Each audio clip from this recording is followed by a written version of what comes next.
Senhores, vamos então dar início à sessão que está agendada para o dia 16 de outubro de 2020, às 9 horas. Né? Nós não temos nenhum pedido de acompanhamento, nenhum pedido de sustentação oral, então daremos sequência aos julgamentos e o início formal dessa sessão. Nós vamos iniciar, senhores, pelo primeiro item, o item 41 da pauta. A recorrente é TV a cabo Cascavel. Ele é paradigma do item 42. Né? O item 41 já é relatado por mim, sou presidente do colegiado, né? Para quem estiver assistindo ali, principalmente os interessados aí do recorrente.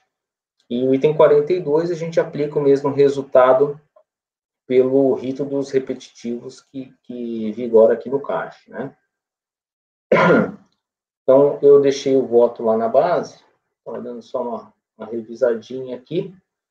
O processo, ele é extremamente simples, tá, pessoal? Na verdade, o contribuinte tinha feito pedidos de estimativa pedidos de pagamento indevido de estimativa, e depois ele está pedindo para corrigir isso durante o curso do processo, que ele se enganou, teria cometido uma inexatidão, um erro, e que, na verdade, se tratariam de pedidos de saldo negativo do período. Tá? A DRJ entendeu que ela não conheceu da manifestação de inconformidade, tá? Só que ela não conhece porque ela entende que não era um vício formal. Na verdade, ela diz assim, olha, isso aqui é retificação de origem do crédito, não é um vício formal, então eu não conheço. Tá? É o recurso dela. A decisão de primeira instância. Tá? O contribuinte recorre e eu estou encaminhando meu voto aqui, já é um posicionamento consolidado aqui na turma. Creio que o conselheiro eleitor, no mês passado, votou pela primeira vez, acho que ele, salvo o melhor juízo, ele divergiu do entendimento, né? Eu estou trazendo aqui o posicionamento, cito, inclusive, 2 precedentes da Câmara Superior, um era de relatoria do conselheiro Rafael, o outro, acabei não dando o crédito do relator. Coloquei o número do acórdão aqui, tá? Depois eu vou citar aqui quem é o relator do acórdão, é um acórdão mais recente. Na verdade, são 2 situações iguais, tá? Então, o primeiro ali é do Rafael, a ementa, né? Fica mais clara. Saldo negativo de RPJ, compensação, divergência entre DECOMP e DIPJ, esclarecimento, do curso, ele diz, um erro de preenchimento de DECOMP não pode gerar um impasse insuperável, aquela frase que a gente já se acostumou, né? O precedente, o segundo, que é o 9101-004-200, né, 4.200 do acórdão, ele, na verdade, é um caso absolutamente igual ao nosso, igual, né? Declaração de compensação, pagamento indevido a maior de estimativa mensal, análise do crédito na perspectiva de saldo negativo, possibilidade. Inclusive, nos últimos 2 meses, eu tive a oportunidade de substituir na Câmara Superior e constatei que esse caso aqui é um caso bastante comum e tem sido julgado por unanimidade de votos, considerado uma inexatidão material. Tá? Até para posicionar os colegas. No nosso caso aqui, eu fiquei com dúvida, tá? Porque o contribuinte faz essa alegação na manifestação de inconformidade, então, de repente, a gente poderia mandar voltar para RJ, que não acatou isso. Só que tem um problema, né? A unidade de origem também não avançou no exame, porque o contribuinte tinha deixado de retificar DCTFs, e aí ela, quando a unidade de origem analisou, ela veio e disse, olha, não dá para avançar nesse ponto, não, porque o que você está pedindo está totalmente alocado a DCTF, aquela questão, né? Eu achei por bem aqui, eu estou propondo voltar para a unidade de origem, começar porque foi um exame que não foi feito em ponto nenhum. Poderia a gente discutir aqui, já teve casos em situações que fica mais claro que é desde o início, né? Mas se vocês acharem que tem que voltar para a primeira instância, eu adapto aqui, mas eu acho que como é um exame que não foi feito desde o início, havia um óbice diferente por parte da unidade de origem, mas, enfim, analisado sob a perspectiva de saldo negativo, nenhuma foi, né? E o contribuinte olhou a unidade de origem olhou a DCTF e viu que estava alocado, a estimativa, efetivamente o contribuinte pagou e estava, né, na estimativa, ela simplesmente falou, olha, não tem o que fazer aqui, você está pedindo, o débito está alocado, né? Então, eu estou dando provimento parcial, eu estou rejeitando a preliminar de nulidade, tá? O contribuinte tinha uma preliminar de nulidade porque a DRJ não conheceu, mas eu digo que, embora a DRJ não tenha conhecido, como ela afirma que não era um erro material, ela acabou se pronunciando sobre a questão, pelo menos sobre o ponto de vista se era algo passível de retificação ou não. Então, acho que não chega a ser nula, né? A gente poderia até voltar para analisar o médico, mas como tinha o óbice da unidade de origem, eu estou sugerindo que ele volte desde o início, que tome o rito desde a unidade de origem. Alguma dúvida, senhores? Não? Então, vamos lá, conselheira Giovana. Esse final 200 também é do Rafael, viu? Também do Rafael, obrigado. Obrigado, conselheiro Giovana. Então, conselheira Giovana. Acompanha o relator. Obrigado. Conselheiro Dornelas. Acompanha o relator. Conselheiro Heitor. Eu acompanho aqui também, mas eu acho que o caso em que eu divergi não era bem esse caso, não. Que bom. Eu acho que, na verdade, não. Veja bem, eu não conseguia excluir a possibilidade do contribuinte. Eu acho que, naquele caso, eu cheguei à conclusão de que, efetivamente, o direito creditório era diverso. Não era o caso de estimativa transmudando em saldo negativo, não. Tenho quase certeza disso. Porque a questão é a seguinte, que eu até citei, eu me lembro, nesse julgamento, aquele parecer que diz que o erro de fato poderia até a preparadora, não sei se você lembra disso, que diz até que a própria preparadora poderia retificar, ainda que tivesse em análise na DRJ ou aqui no CARF, efetivamente, em si. Então, eu acho que naquele caso, era um caso em que eu cheguei à conclusão de que o contribuinte estava tentando buscar um direito creditório diverso para retificar o pedido dele, o que eu acho que não é o caso aqui, né? Aqui é um caso em que eu tenho uma estimativa que, efetivamente, ele disse que essa componente de estimativa e saldo negativo é muito mais fácil de eu aceitar como erro de fato do que um direito creditório diferente disso, efetivamente. Então, eu acho que naquele caso não era bem isso. Eu estou tentando lembrar que eu também não tenho... Talvez eu tenha me confundido, que foi o Lisandro, que numa situação específica acompanhou pela conclusão, num outro período, porque exatamente o valor da estimativa era o valor do saldo negativo, ele falou, esse eu vou acompanhar pelas conclusões. Acho que eu me confundi, conselheiro Heitor. Então, eu acompanho, sim. Eu tenho essa restrição, óbvio, na DRJ eu tinha por questão de norma regimental, de dizer que não pode mudar o direito creditório, efetivamente teria retificação de deconto, efetivamente. Mas, assim, aqui eu interpreto que, na verdade, se eu não, dos autos, eu não concluir que ele está querendo alterar o direito creditório, o que acontece também? O contribuinte diz que tem uma coisa, aí vê que é negado, diz que tem outra, efetivamente. Nesses casos, eu não aceito de jeito nenhum. Mas quando eu acho que está perto, como a estimativa e o saldo negativo estão perto do erro de fato, eu aqui nesse caso não tenho objeção não, então eu acompanho também, presidente. Só para fazer esse adendo, porque eu acho até que tem um desses votos aqui que foi relacionado aqui, tem até essa coisa, olha, no caso em concreto, acho que está citado aqui em algum momento, eu também acho que tem que passar um pouco isso para ver se o erro de fato ocorreu ou não, efetivamente, aqui, então acho que eu não tenho nenhuma óbvio ter ocorrido não e poder retificar desse TF para essa questão de estimativa e saldo negativo. Então eu acompanho também, presidente.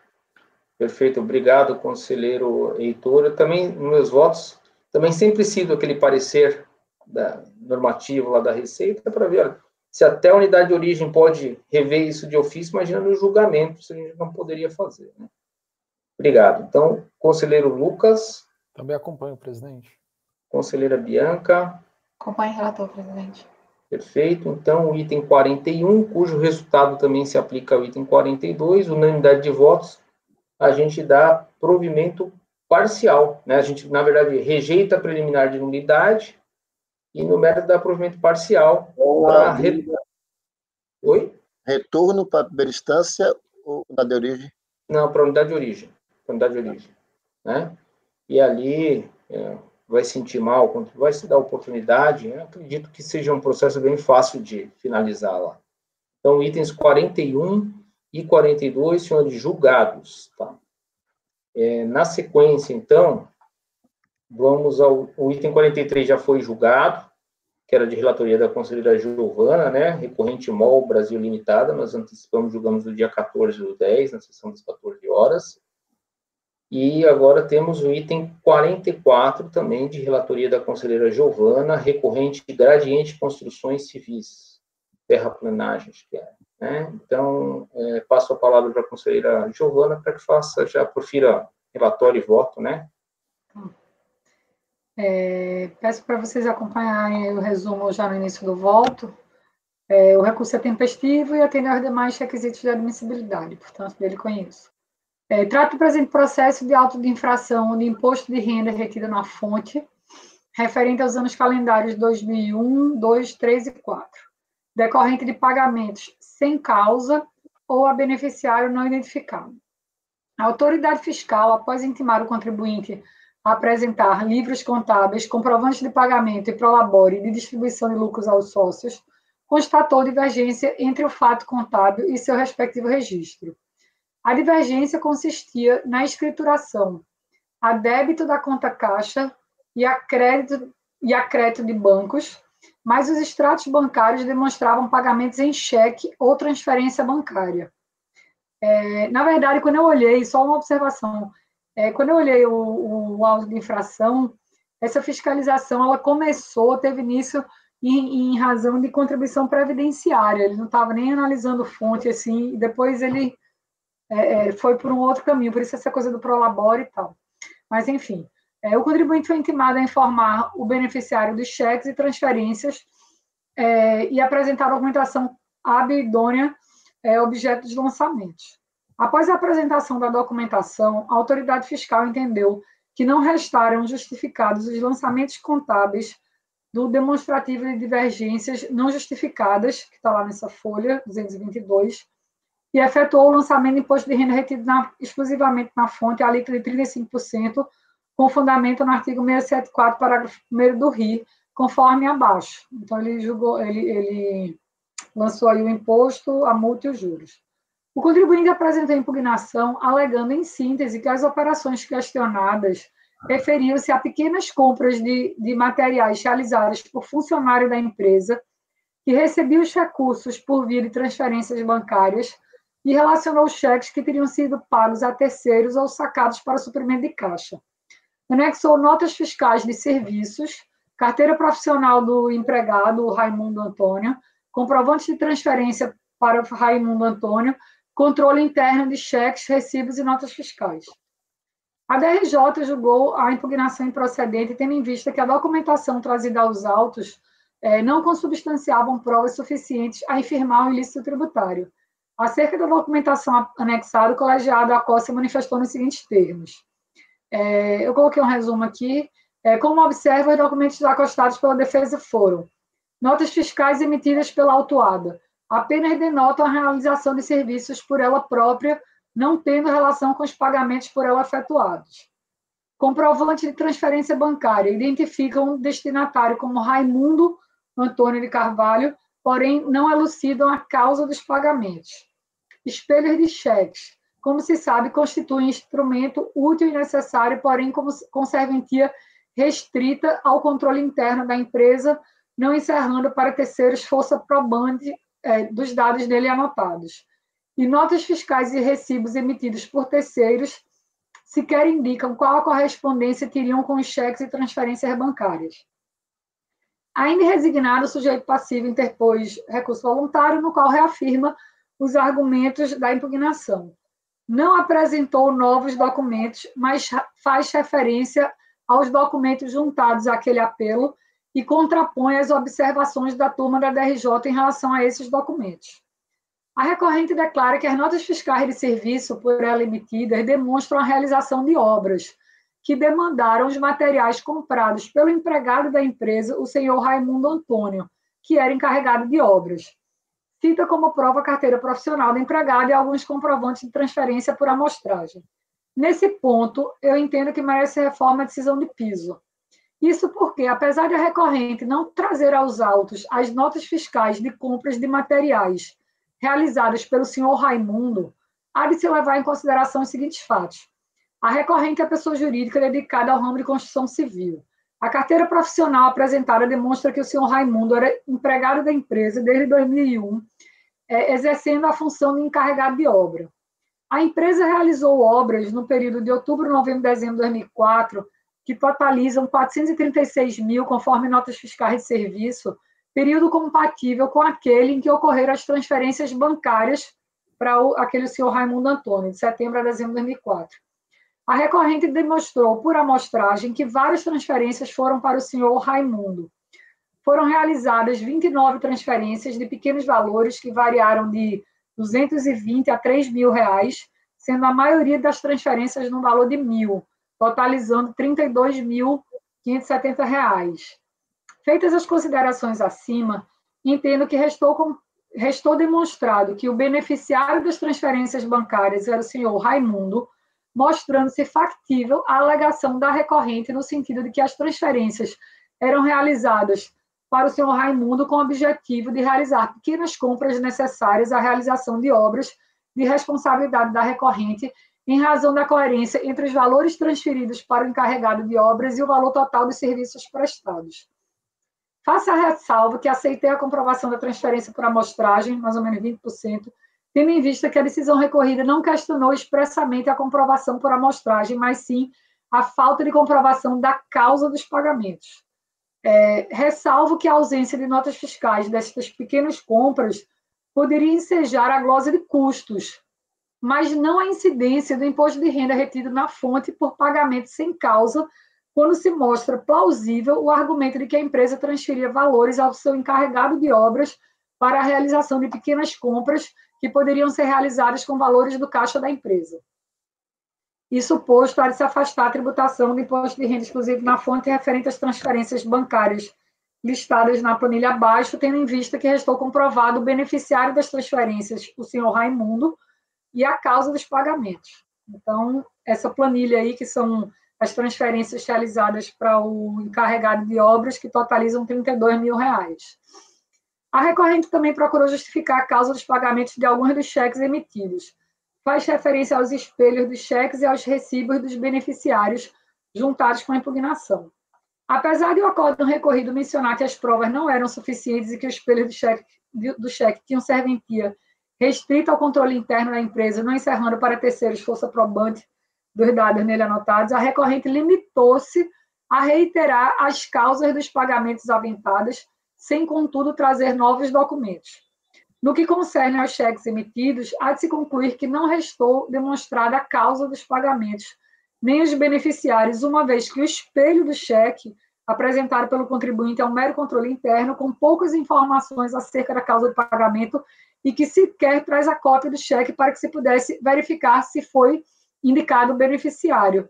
E aí eu mostro uma tela dos espelhos de cheque que ele traz, não esclarecem nada. Os recibos emitidos por terceiros não indicam o número do cheque, as notas fiscais não guardam correspondência com os cheques que lhe fazem referência.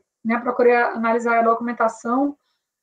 Para contrapor as razões da decisão recorrida, o contribuinte poderia ter requerido às instituições financeiras a microfilmagem do cheque com indicação do beneficiário. No que diz respeito à alegação de pagamento de prolabore ao sócio, a recorrente não apresentou o contrato que especificasse os valores devidos a esse título, como também não trouxe comprovação de que recolheu contribuição previdenciária sobre o prolabore. Seriam documentos que poderiam ter sido juntados, todavia não houve qualquer esforço do sujeito passivo em reforçar os instrumentos de prova, mesmo após terem sido considerados insuficientes. Nesse sentido, mostra-se correto o lançamento do fonte em razão de pagamento sem causa ou a beneficiário não identificado quando da emissão de cheques a terceiros. Em síntese, voto no sentido de excluir do lançamento os valores do imposto de renda retido na fonte incidentes sobre as divergências indicadas nas operações de transferência bancária no valor de 17 mil. Esse é o valor de de fonte que foi lançado, e por manter o lançamento no que se refere às demais divergências encontradas relativas aos pagamentos efetivados por meio de cheque. Isto posto, voto por conhecer do recurso e dar-lhe parcial provimento. Ok, conselheira Giovana, obrigado. Senhores, alguma dúvida? Eu só fiquei um pouco me debatendo um pouco essa questão da amostragem aqui, porque, veja bem, o contribuinte, a DRJ disse, nada do que você trouxe é bom para comprovar que é o doutor Raimundo que está comprando. Aí o contribuinte trouxe algumas comprovações dizendo que a transferência foi para o Raimundo, efetivamente. Que me pareceu assim, que a DRJ não se debruçou sobre essa amostragem, porque ela achou que não tinha comprovação alguma, entendeu, doutora Giovana? Eu não estou dizendo que, na verdade, esses valores que estão aqui demonstrados, eu não tenho nenhuma óbvia a reconhecer. Agora, reconhecer o resto com base nessa amostragem, eu estou me debatendo um pouco aqui. Entendeu? Eu acho que a amostragem não foi questionada porque ele disse, olha, não tem comprovação de nada, efetivamente. Aí não caberia realmente falar em amostragem, entendeu? Talvez, eu dizendo assim, talvez o contribuinte, se fosse o caso, já teria condições de trazer que todas essas transferências foram para o Raimundo aqui. É só essa questão, presidente, que eu tenho, de se eu poderia estender esses valores em azul aqui para dar todos os 17 mil, ou se eu me limitaria aos valores que foram objeto de comprovação, que foi para o senhor Raimundo aqui. O resto eu acho que está ok, até essa questão do encarregado de obra também não tenho dúvida. É só para eu assim, salvaguardar que também essas outras transferências tenham sido para o senhor Raimundo, e eu não me ancorar somente na questão da amostragem não ter sido questionada, entendeu? É isso que eu estou me debatendo aqui, estou até pensando junto com vocês aqui. Heitor, eu fiz questão de dizer que era amostragem, é o seguinte, na verdade, quando o argumento, como eu disse, ele não traz coisas novas no recurso voluntário, né? Na verdade, a DRJ, ele traz notas fiscais para mostrar que ele realizava obras de alto valor, diz que as obras eram lá no Rio Grande do Norte, que tinha um encarregado de obra, enfim. E aí a DRJ diz assim, essas notas fiscais que você trouxe não tem nada a ver com essas transferências, esses pagamentos. Não tem nenhuma comprovação aí do Raimundo. Ele, na verdade, ele procura relacionar as notas fiscais com aquelas transferências e ele simplesmente refuta a possibilidade dessas pequenas compras pelo Raimundo. Ele queria a compra efetivamente, mas, como eu disse, a gente não está fazendo glosa de custo, né? A gente está fazendo um lançamento, isso aqui é uma infração por pagamento a beneficiário não identificado ou sem causa.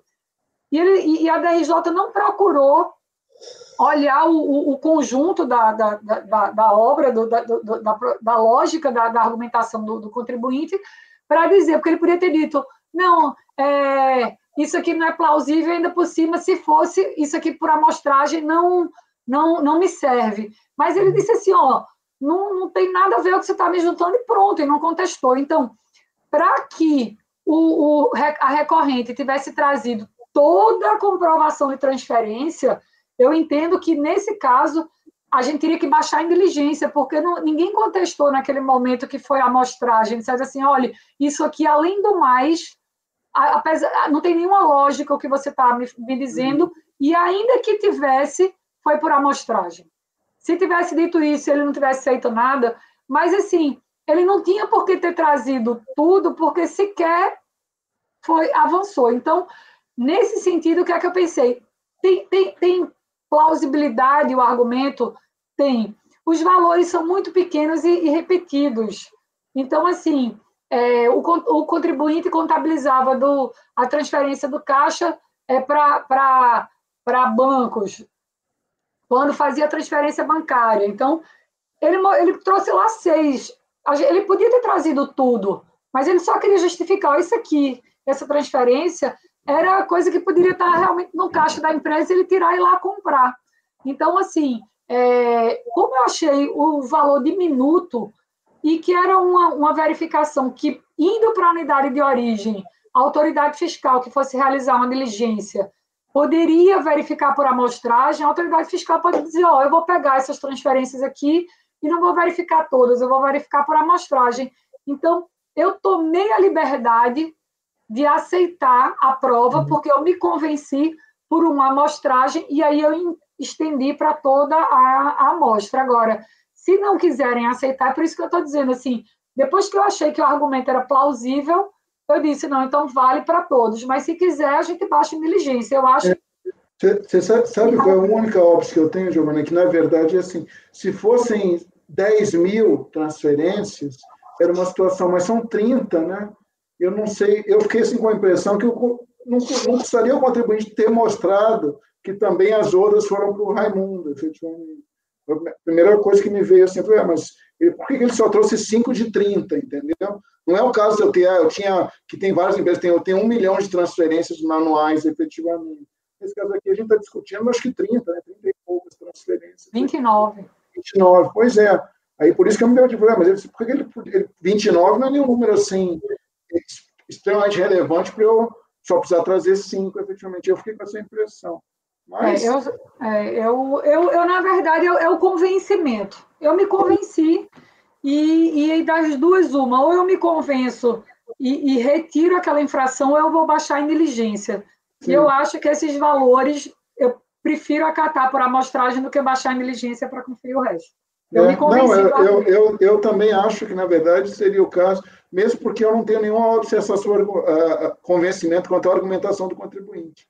Entendeu? Eu acho que, na verdade, pelo menos esses que estão demonstrados, eu estou convencido de que são do Raimundo e que devem carregar de obra e comprar. Agora, o que eu estou me debatendo é se eu diligenciaria para pedir os outros ou não. Eu não tenho nada, não estou falando de negar provimento aqui, mas é que eu falei assim, nossa, mas podia ter trazido os outros, que aí me deixaria muito mais confortável para dar tudo, entendeu? Se a DRJ tivesse dito que não tinha lógica a argumentação, e além disso, isso aqui foi por amostragem, aí talvez eu considerasse só aqueles, mas a DRJ não fez ressalva alguma. E aí enfim, mas eu acho que está maduro, né? Causa madura aí. Tá dia da prova. Sim, para mim, tranquilo. Podemos dar seguimento? Claro. Vamos lá. Pelo que eu compreendi, então a gente está excluindo da base de cálculo o valor de 17 mil, voto da conselheira, né? Dá provimento parcial para excluir da base de cálculo? Não. Da base de cálculo, a gente tira 32 mil, que resultou em 17 mil de imposto de renda retido na fonte, porque tem uma colunazinha ali. Na folha 6, tem a coluna, isso aí eu tirei do cálculo, dos 32 mil resultou em 17.537. Aí eu já estou excluindo fonte no valor de 17.537. Perfeito. Aqui já era 32 mil do total, é 17 mil do imposto lançado, né? Isso, do imposto lançado. Então, vamos lá. Conselheiro Dornelas. Eu voto com a relatora. Conselheiro Heitor. Também vou acompanhar, presidente.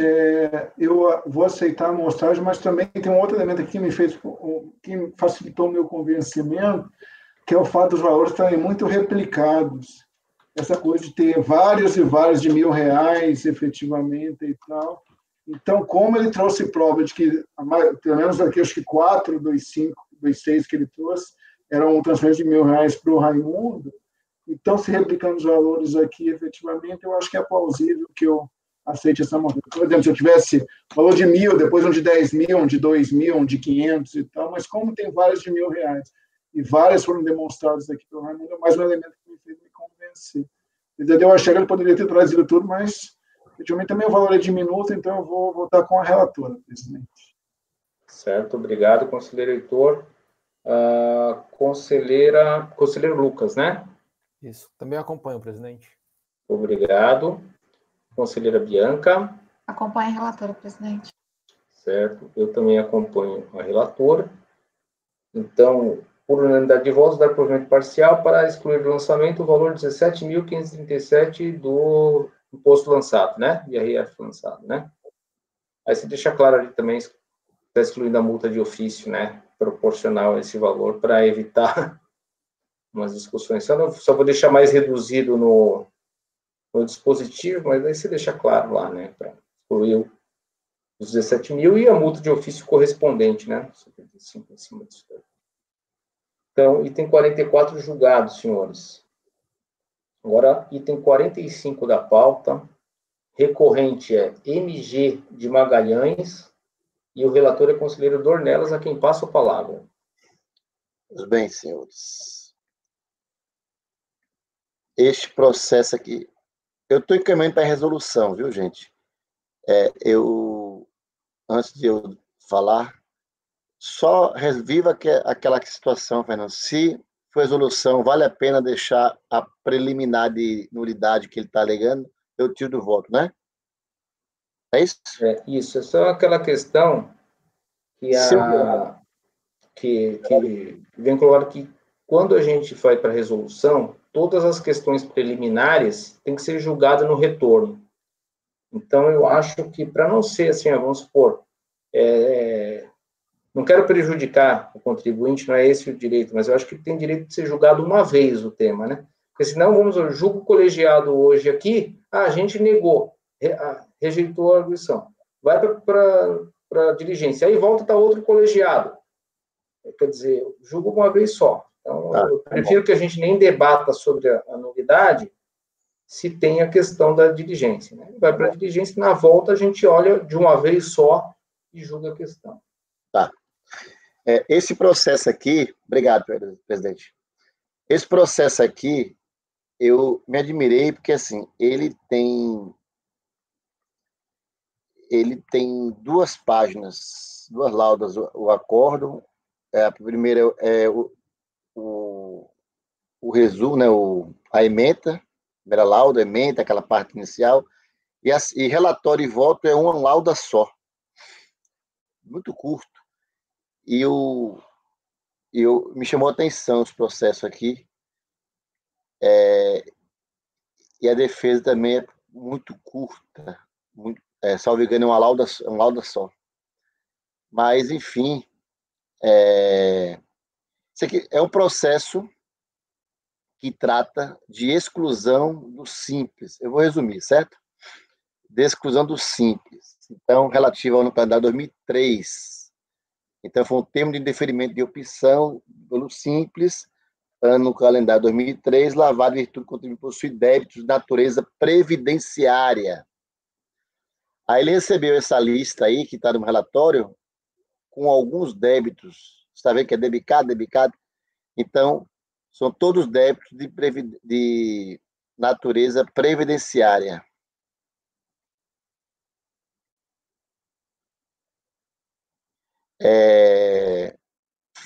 Resignado, ele apresenta manifestação e o julgamento foi improcedente. Também deixei aqui a ementa. A razão apontada pela autoridade julgadora para não acolher o pleito do contribuinte foi a falta de comprovação do parcelamento de todos os débitos até o prazo legal, que é o último dia de janeiro de 2013. Então, o relator, lá, a DRJ, disse que ele não comprovou que ele parcelou o débito. Ele até juntou um extrato, o relator, e disse que não foi comprovado o pagamento da primeira parcela do parcelamento. Ele juntou os documentos e não foi comprovado. Aí, com base nisso, uns interpretam que é uma oposição, era para contrapor a decisão recorrida. Eu faço aqui o entendimento mais abrangente, eu aceito, de um modo geral, os documentos que ele traz em recurso, é bom dizer isso ao Heitor. Então, antes de analisar os demais argumentos, eu entendo que deve ser admitido os documentos que estão sem recurso. Eu trago aqui meu arrazoado, que já é de conhecimento da turma, trago aqui a decisão da Câmara Superior, que também se manifesta no sentido semelhante, e eu vou enfrentar os argumentos do contribuinte. Então, a questão controversa versa segue a exclusão do contribuinte simples, em razão de débitos sem exigibilidade suspensa.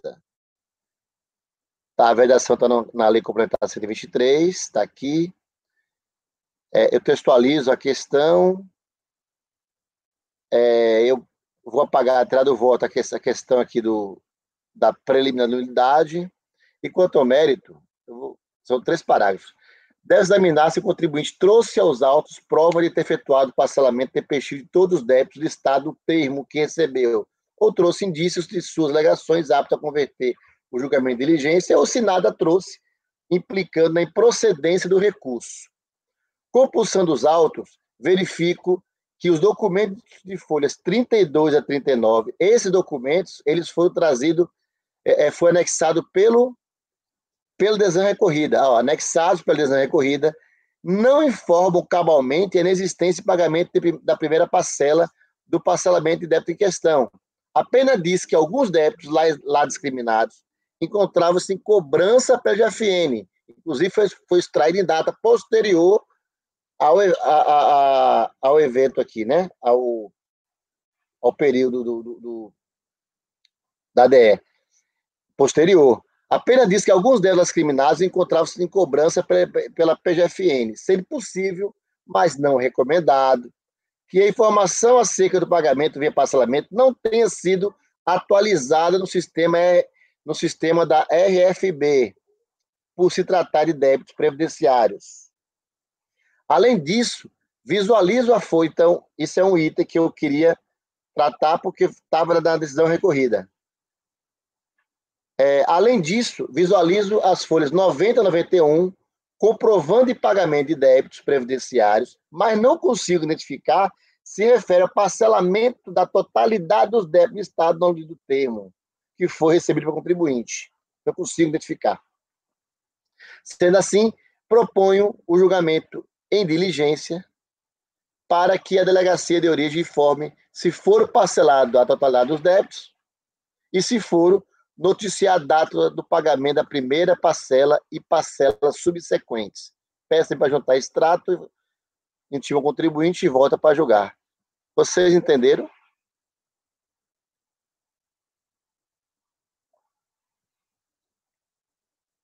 Alô?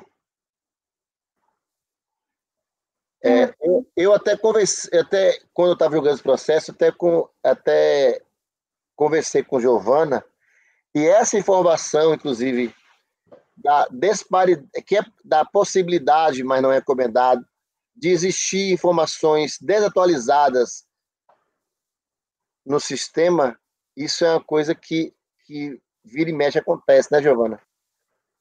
Aconteceu naquele processo que eu analisei do Simples, que ele tinha depósito do montante integral e foi para a Procuradoria, enfim. Essas coisas acontecem. Parcelamento também, tem negócio de consolidação do parcelamento, não consolida, enfim. Não dá para ter certeza, não, olhando a documentação ali. Por isso que esse anexo que a decisão recorrida juntou não comprova cabalmente de que não foi paga a primeira parcela. E quando eu vejo o documento que o contribuinte juntou, ele traz dizendo que aqui é o pagamento da primeira parcela. Lá, ele diz isso. Aí eu preciso converter o julgamento de diligência para ter certeza disso aí. Então, é assim como eu voto. Senhores, alguma dúvida? Não? Então, o conselheiro Dornelas está encaminhando aí o voto por converter o julgamento em diligência. Conselheira Giovana. Acompanho o relator. Obrigado. Conselheiro Heitor. Está mudo, está fechado o microfone, conselheiro. Acompanho também, presidente.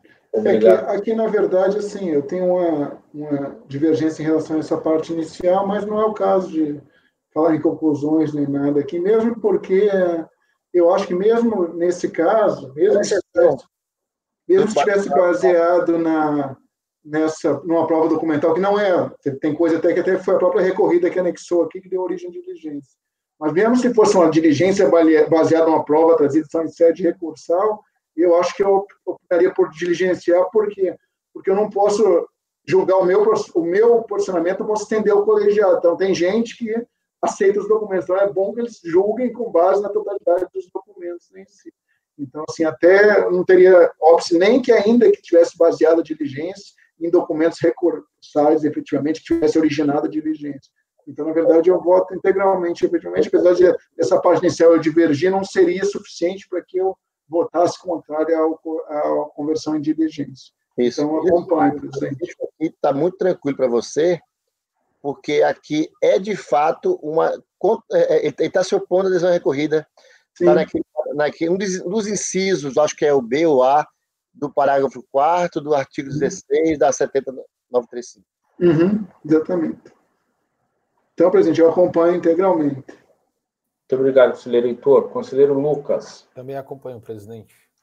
Conselheira Bianca. Também acompanho, presidente. Eu também acompanho. Então, o item 45 da pauta, por unanimidade de votos, resolução, né? Converter o julgamento em diligência nos termos do voto do conselheiro relator. Eu vou excluir a parte da preliminar. Isso mesmo. Conselheiro... Próximo item, item 46, na verdade, é o último da pauta, do último da pauta da sessão do dia 16 do 10, né, agendado para as 9 horas. Item 46, então, recorrente Bruna G. Mediolaro, relatoria do conselheiro Lucas, a quem passo a palavra. Obrigado, presidente. Trata o presente processo de exclusão do Simples Nacional por ausência de escrituração do livro Caixa, com fundamento no artigo 29.8 da Lei Complementar 123, com efeitos a partir de 1º de julho de 2007, conforme a ADE número tal. O contribuinte foi intimado a apresentar seus livros fiscais relativos aos anos calendários de 2007 e 2008, porém não apresentou o livro Caixa, onde deveria conter a movimentação bancária do período. Tampouco apresentou qualquer livro de registro auxiliar. Em razão da ausência da escrituração, a fiscalização caracterizou omissão de receitas e lavrou representação fiscal para a exclusão do Simples. Inconformado com a emissão do ADE de exclusão, o contribuinte apresentou manifestação de conformidade alegando, em síntese, que, ao apresentar seu livro diário com a escrituração das receitas e despesas, teria suprido a necessidade de identificar as movimentações do livro Caixa, especificamente que seria uma forma mais simples de escrituração. A ausência da escrituração em livro Caixa não teria trazido ao fisco qualquer prejuízo, já que ele poderia verificar isso na movimentação bancária nos extratos bancários de forma fácil. O procedimento fiscal para constatação da suposta ausência de escrituração estaria ainda pendente de conclusão, devendo ser aguardada a conclusão daquele. Ao tratar da questão, a DRJ julgou improcedente o pleito do contribuinte por entender, em suma, que o presente processo de exclusão se baseia nos fatos apurados no procedimento fiscal relativos aos períodos de 2007 e 2008, na pessoa jurídica Bruna G. Mediolaro, que foi redirecionado para a pessoa física titular da firma, por ter sido identificada a extinção irregular da empresa. O encerramento da ação fiscal concluiu pela tributação do período de 1 de janeiro de 2007 a 30 de junho de 2006 no regime simplificado e a partir de julho de 2007 no lucro arbitrado. A exclusão do Simples Nacional decorreu da representação fiscal fundamentada e tudo mais. Que o único livro apresentado, o livro diário do ano calendário 2007 e 2008, foi retido e, além de estar sem as formalidades extrínsecas necessárias, autenticações, não contemplava os lançamentos de todas as movimentações financeiras e bancárias, oportunidade em que foi novamente intimado o contribuinte para suprir a pendência, o que não foi suprido após sucessivas prorrogações de prazo. Em resposta à intimação, após a sucessão de prazo, o contribuinte reconheceu expressamente que não escriturou o livro Razão e Caixa, nas folhas 194, confirmando assim a conduta do artigo 29. Aí ele pede a suspensão do processo de exclusão até a definitiva decisão do processo da infração. Resignado, o contribuinte, então, apresentou recurso voluntário, reiterando os argumentos já apresentados, requerendo a reforma da decisão recorrida para julgar procedente a manifestação. Passando já ao voto, analisando o que dos autos constam, nota-se que a discussão... Nota-se que se discute a respeito da possibilidade de ser expedida a ADE de exclusão do Simples, com base no artigo 29, falta de escrituração de livro Caixa, no curso do processo administrativo que discute a conduta em si. Em decorrência do fim da ação fiscal, além do presente processo de exclusão, decorreram outros 2 processos administrativos, de números tais e tais que eu trago aqui. Segundo a decisão recorrida, o primeiro PA seria pela tributação do período de janeiro a junho de 2007 no regime simplificado, e o segundo seria para a tributação a partir de julho no lucro arbitrado. Não há dúvida da ausência da escrituração e livro Caixa, em razão da própria petição do recorrente, as folhas 194, em que confessa tal falta. Entretanto, nos termos da decisão recorrida, a fiscalização entendeu por manter a tributação no Simples no período entre janeiro e junho arbitrando o lucro tão somente a partir de julho. A falta da escrituração do livro caixa ou a impossibilidade de identificação da movimentação financeira e bancária é condição prevista expressamente no artigo 29.8 da Lei Complementar 123. Nesse contexto, tendo em vista a conclusão do procedimento fiscal, a decisão recorrida de forma precisa fixou a data dos efeitos da exclusão para a partir de julho de 2007, ou seja, quando a fiscalização não conseguiu verificar a escrituração, né? Porque em que pese ter sido do decorrer de todo o ano, parte do período ela ainda lançou, ela ainda considerou no regime simples. Então, os efeitos da exclusão estão de acordo com o que foi feito na fiscalização e, por conta disso, eu me filio integralmente à decisão recorrida, não assistindo razão para a sua reforma. Por isso, hoje, voto por conhecer do recurso para, no mérito, negar-lhe provimento. Senhores, dúvidas a respeito do voto do conselheiro Lucas? Não? Então, vamos lá. Conselheiro Dornelas. Desculpa, conselheira Giovana. Acompanho o relator. Conselheiro Dornelas. Acompanho o relator. Conselheiro Heitor. Acompanho, presidente. Conselheira Bianca. Acompanho o relator. Eu também acompanho o relator. Então, item 46 da pauta, unanimidade de votos, negar provimento ao recurso voluntário. Desse modo, encerramos, assim, a sessão agendada para o dia 16/10, das 9 horas. Eu solicito, então, aval, por gentileza, que interrompa a gravação.